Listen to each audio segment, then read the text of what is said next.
안녕하세요. 삼성자산운용 이희건입니다. 오늘은 10월 주식시장 전망에 대해 알아볼 텐데요. 먼저 9월 증시 리뷰부터 만나볼까요? 21년 9월 코스피가 4.1% 하락하면서 세 달째 약세를 보이고 있는데요. 업종별로는 에너지, 화학업종이 시장 대비 강세를 보였지만 소프트웨어, 건강관리와 같은 밸류에이션이 높은 업종들은 상대적으로 부진한 모습을 보였습니다. 올해 하반기와 22년도 기업이익 전망치의 증가율은 정체될 것으로 전망되며 현재 주식시장 밸류에이션은 빠르게 하락하고 있습니다. 이러한 시장의 변화는 중국 헝다그룹 리스크 부각과 미국 중앙은행의 통화정책 변화가 주요 원인으로 꼽히고 있습니다. 그렇다면 중국 헝다그룹 리스크 소식부터 알아볼까요? 헝다그룹 리스크가 부각되면서 중국 부동산 기업 및 발행 채권 가격이 급락 중인데요. 리스크 발생 원인은 중국이 긴축 규제의 현 정책 기조를 고수하면서 실물 경기 측면에 부담이 가중됐기 때문으로 보고 있습니다. 이에 신흥국 회사채 시장의 신용 스프레드가 확대되고 있는데요.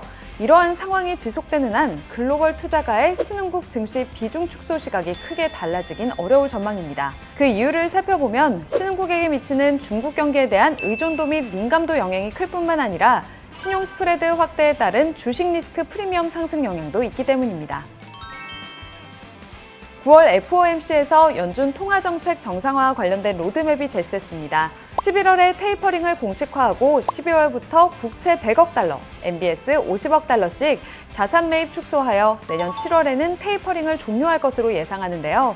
결국 예상보다 높은 인플레이션으로 인해 테이퍼링을 실시하면서 글로벌 유동성 공급이 전년 대비 축소되는 것이 불가피해질 전망입니다. 이럴 경우 글로벌 증시의 밸류에이션 하락 리스크가 상승할 수 있는데요. 무위험 수익률 상승이 주식 리스크 프리미엄을 확대시킬 수 있으니 유의하시는 것이 좋겠습니다. 다만 과거 사례를 보면 테이퍼링의 충격은 초기에 단기간에 그쳤으며 경기가 회복될 경우 장기적으로 주가에는 긍정적이었다는 점도 주목해야겠죠.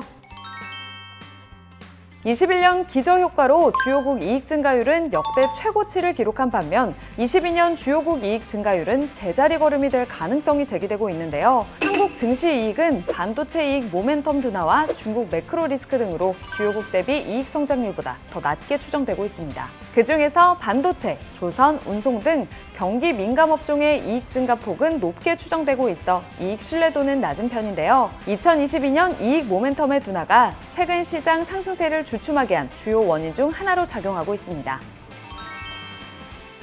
예상보다 경기 회복 모멘텀은 이연된 가운데 인플레이션의 우려로 통화정책 정상화는 우선 진행되고 있는 반면 주가에는 불리한 여건입니다. 다만 금리 상승폭이 제한되고 여기에 경기 회복이 동반된다면 시장은 금방 안정세를 되찾을 수 있을 텐데요.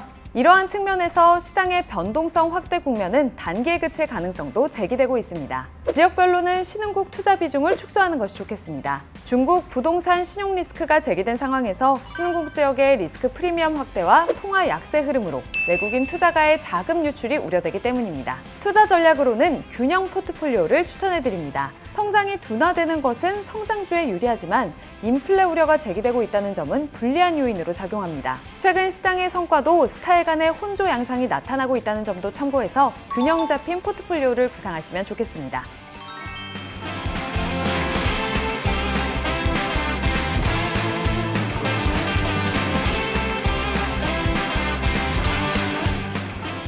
지금까지 10월 주식시장 전망에 대해 알아봤는데요. 그럼 구독과 좋아요, 알림 설정 눌러주시고 우리는 11월에 또 만나요.